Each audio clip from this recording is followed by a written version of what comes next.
রথযাত্রার দিন এই তিনটি ফল নিয়ে রেখে দিন, এখানে টাকার বন্যা বয়ে যাবে। জীবনে কখনো অর্থের অভাব হবে না, মা লক্ষ্মীর কৃপা পাবেন, সংসার সুখের হবে এবং আপনাদের জীবন সুখ সমৃদ্ধিতে ভরে উঠবে। তো বন্ধুরা, আজকের ভিডিওটা প্রচণ্ড ইন্টারেস্টিং হতে চলেছে। আষাঢ় মাস চলছে আর রথযাত্রা কিন্তু এসে গিয়েছে। রথযাত্রার দিনে কি কি করা উচিত, কি করলে আপনার জীবনে চরম উন্নতি হবে, কোন কোন শুভ কাজ শুরু করা উচিত, এবং সর্বশেষে আমি শেয়ার করব যে রথযাত্রার দিন তিনটি ফল দিয়ে আপনি যদি একটি জায়গায় রেখে দিতে পারেন তাহলেই কিন্তু আপনার জীবনে ঘটে যাবে চমৎকার। মা লক্ষ্মীর আশীর্বাদ পাবেন এবং আপনার জীবনে সুখ সমৃদ্ধি অর্থতে ভরে যাবে। তো বন্ধুরা, যারা ভিডিওটি শেষ পর্যন্ত দেখতে চাইছেন এবং যারা জগন্নাথ দেবের কৃপা পেতে চাইছেন তারা ভিডিওটিকে এক্ষুনি লাইক করে দিয়ে ভিডিও কমেন্ট বক্সে জয় শ্রী জগন্নাথ অবশ্যই কমেন্ট করে জানান। তো বন্ধুরা, আমরা প্রত্যেকেই জানি যে আষাঢ় মাস কিন্তু পবিত্র মাস, আর আষাঢ় মাসেই কিন্তু রথযাত্রা উৎসব অনুষ্ঠিত হয়। বন্ধুরা, শাস্ত্রে কথিত আছে যে রথযাত্রার দিন আপনি যদি পুরীতে গিয়ে পুরীর জগন্নাথ মন্দিরের যে রথেও টানা হয় আর কি, সেই রথের দড়ি ধরে আপনি যদি টানতে পারেন তাহলে আপনার কিন্তু জন্মান্তরের যে পাপ আছে সেই পাপ ক্ষয় হয়। যার জন্য দেখবেন যে রথযাত্রার দিন কিন্তু পুরীতে যাওয়ার একটা ভিড় পড়ে থাকে। তো বন্ধুরা, অনেক সময় আপনার ক্ষেত্রে হয়তো পুরীতে বা জগন্নাথ মন্দিরে গিয়ে রথের দড়ি টানা সম্ভব হয় না। তো আপনি এক্ষেত্রে কি করবেন, সেক্ষেত্রে আপনার এরিয়ায় যেখানে রথযাত্রা হয় আপনি চেষ্টা করুন, যদি আপনি সুস্থ সবল থাকেন, যেখানে ভিড়ভাড়টা খুব বেশি না হয়, তো চেষ্টা করুন অন্তত যখন রথের দড়িটা টানা হবে স্নান করে শুদ্ধ বস্ত্র পরিধান করে পবিত্র মনে রথের দড়িটা টানুন এবং জগন্নাথ দেবের কাছে আপনার মনে যে ইচ্ছা আছে সেটা জানান। দেখবেন জগন্নাথ দেবের আশীর্বাদে আপনার জীবনের সমস্ত বাধা কেটে যাবে এবং আপনার জীবনে ঘটবে চমৎকার। বন্ধুরা, রথযাত্রার দিনই কিন্তু ভিত পূজার একটা অনুষ্ঠান হয়। রথযাত্রার দিনই কিন্তু দুর্গা পূজার প্যান্ডেলের খুঁটি বা ভিত পূজা হয়ে থাকে। রথযাত্রার দিনটা এতটাই পবিত্র, এই দিন আপনি কিন্তু আপনার জীবনে বহুবিধ পুণ্য কাজ আপনি কিন্তু শুরু করতে পারেন। যেমন রথযাত্রার দিন কিন্তু গাছ লাগানোটাকে প্রচণ্ড পবিত্র বলে মনে করা হয়ে থাকে। সুতরাং রথযাত্রার দিন যদি সম্ভব হয় আপনি আপনার বাড়িতে একটি তুলসী গাছ অবশ্যই লাগাবেন। বন্ধুরা, তুলসী গাছ যদি না লাগাতে পারেন আপনার এরিয়াতে আপনি অন্তত একটি নিম গাছ বা একটি বেল গাছ অবশ্যই লাগাবেন। তো এটি যদি করতে পারেন খুবই ভালো। সেটাও যদি সম্ভব নয়, যদি আপনি কলা গাছও লাগাতে পারেন বা আপনি যদি যে কোনো গাছ লাগাতে পারেন। ইয়েস বন্ধুরা, রথযাত্রার দিন যে কোনো গাছ লাগানোটা প্রচণ্ড শুভ এবং আপনার জীবনে শুভ ফলদায়ক বলে মনে করা হয়ে থাকে। রথযাত্রার দিন আপনি গৃহপ্রবেশ অনুষ্ঠান করতে পারেন, কোনো শুভ কার্য শুরু করতে পারেন।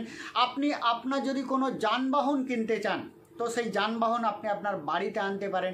রথযাত্রার দিন আপনি গৃহপ্রবেশ করতে পারেন, গৃহ কিনতে পারেন। রথযাত্রার দিন এক কথায় এত পবিত্র দিন, এই দিন আপনি যে কোনো শুভ কাজ আপনি যদি করেন সেই শুভ কাজ কিন্তু প্রচণ্ড শুভ হয়। আপনি আপনার ব্যবসার উদ্বোধন করতে পারেন, দোকানের উদ্বোধন করতে পারেন বা আপনি কর্মক্ষেত্রে কাউকে নিয়োগ করতে পারেন। রথযাত্রার দিনটাকে প্রচণ্ড পবিত্র এবং শুভ বলে মনে করা হয়। রথযাত্রার দিন আপনার কি করা উচিত, কি করা উচিত নয়। বন্ধুরা, যেহেতু আমাদের যে বিভিন্ন পবিত্র মাসগুলো আছে তার মধ্যে রথযাত্রার দিন একটি পবিত্র মাস এবং রথযাত্রার দিনটি প্রচণ্ড শুভ, এই দিন আপনি অবশ্যই চেষ্টা করবেন যে গরিব দুঃখী যারা আছে তাদের কিছুটা দান ধ্যান করার। এই দিনে আপনি যদি গরিব দুঃখীদের দান ধ্যান করেন তো সেই দান ধ্যানের যে পুণ্য ফল সেটা কিন্তু বহুগুণ বেড়ে যায়। চেষ্টা করবেন গরিব দুঃখীদের আপনি কিছুটা অন্ন অর্থাৎ খিচুড়ি বা পায়েস করে আপনি তাদের বিলিয়ে দিন, খাওয়ান। যদি রাস্তার ধারে আপনার কোনো ঘর বাড়ি থাকে তো যারা রথযাত্রা দেখতে যাচ্ছে তাদেরকে আপনি জল খাওয়াতে পারেন, তাতেও কিন্তু কল্যাণ হবে।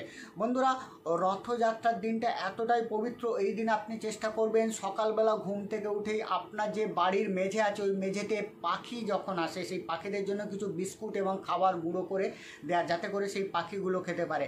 আপনার বাড়িতে যদি কুকুর বিড়াল বা কোনো গরু আসে তাদেরকেও আপনি আপনার যথাসাধ্য মতো খেতে দিন, প্রচণ্ড পবিত্র হয়। বন্ধুরা, রথযাত্রার দিন আপনি সকালবেলা একটুখানি মিছরির সাথে আটা মিশিয়ে যেখানে পিঁপড়ে থাকে সেই পিঁপড়ের জায়গাতে আপনি রেখে দিন। সেই পিঁপড়ে যদি আপনার খায়, যদি কালো পিঁপড়ে আপনার ওই গুড় বা মিছরি খায় তাহলে কিন্তু আপনার যে শনির জনিত যে প্রবলেম আছে সেগুলো কাটবে, রাহুজনিত যে প্রবলেম আছে সেগুলো কাটবে। আর যদি লাল পিঁপড়ে খায় তাহলে মঙ্গল বা মাঙ্গলিক দোষজনিত যে প্রবলেমগুলো আছে সেগুলো কিন্তু অনেকটা কাটবে। রথযাত্রার দিনটা এতটাই পবিত্র বন্ধুরা। বন্ধুরা, রথযাত্রার দিন অবশ্যই গঙ্গা স্নান করার চেষ্টা করবেন, প্রচণ্ড পুণ্য প্রাপ্তি হয়। মনে করা হয় রথযাত্রার দিন যারা গঙ্গা স্নান করে গঙ্গা মায়ের কাছে প্রণাম করে এবং জগন্নাথ দেবের কাছে নিজের জীবনের উন্নতির জন্য প্রার্থনা করেন, তাদের জীবনের যে কোনো প্রার্থনা জগন্নাথ দেব স্বীকার করেন। তাই রথযাত্রার দিন গঙ্গা স্নান করা যদি পসিবল হয় তো অবশ্যই করুন। রথযাত্রার দিন সকাল সকাল উঠে গঙ্গা স্নান করে সূর্যদেবকে জল অর্পণ করতে ভুলবেন না বন্ধুরা, প্রচণ্ড শুভ হয়ে থাকে। যদি আপনার এরিয়াতে গঙ্গা না থাকে তাহলে আপনি অবশ্যই আপনার যে গঙ্গা জল বাড়িতে রাখা আছে স্নানের জলের মধ্যে 2-4 ফোঁটা গঙ্গা জল মিশিয়ে দিন, দিয়ে গঙ্গা স্নান করুন, তাতেও কিন্তু রেজাল্ট হবে। যদি গঙ্গা না থাকে বা গঙ্গা স্নান করার বা গঙ্গা জলও না থাকে তাহলে আপনি চেষ্টা করুন স্নানের জলের সাথে 2-3টে তুলসী পাতা মিশিয়ে দিয়ে আপনি স্নান করুন, তাতেও কিন্তু আপনার শরীরটা পবিত্র হয়ে যাবে।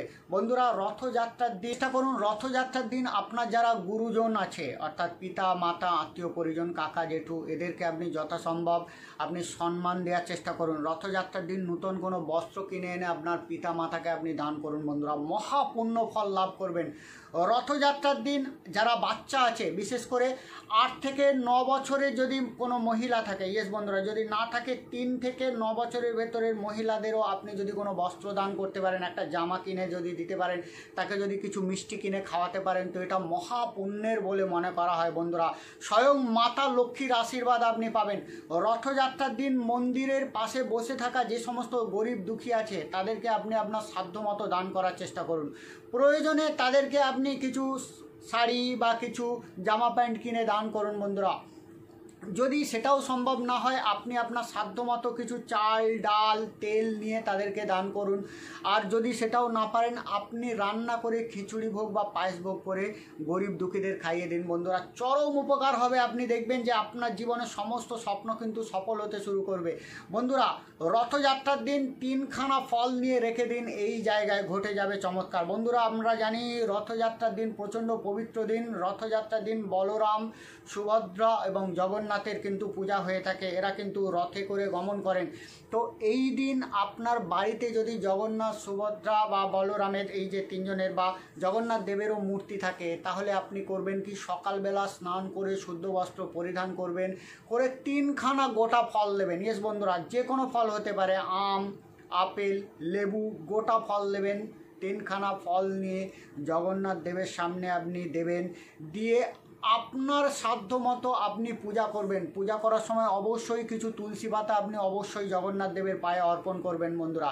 পূজা করবেন, পূজা সম্পন্ন হয়ে যাওয়ার পরে আপনি হাত জোড়ো করে আপনি জীবনে যেটি চাইছেন, আপনার যেটি মনের ইচ্ছা আছে সেটি আপনি হাত জোড়ো করে জগন্নাথ দেবের কাছে প্রার্থনা করুন যে হে প্রভু, আমার এই মনের বাসনা আছে, আপনি আমাকে সাহায্য করুন, আপনি আমাকে রাস্তা দেখান, আমি যেন আমার জীবনের সফলতা পেতে পারি।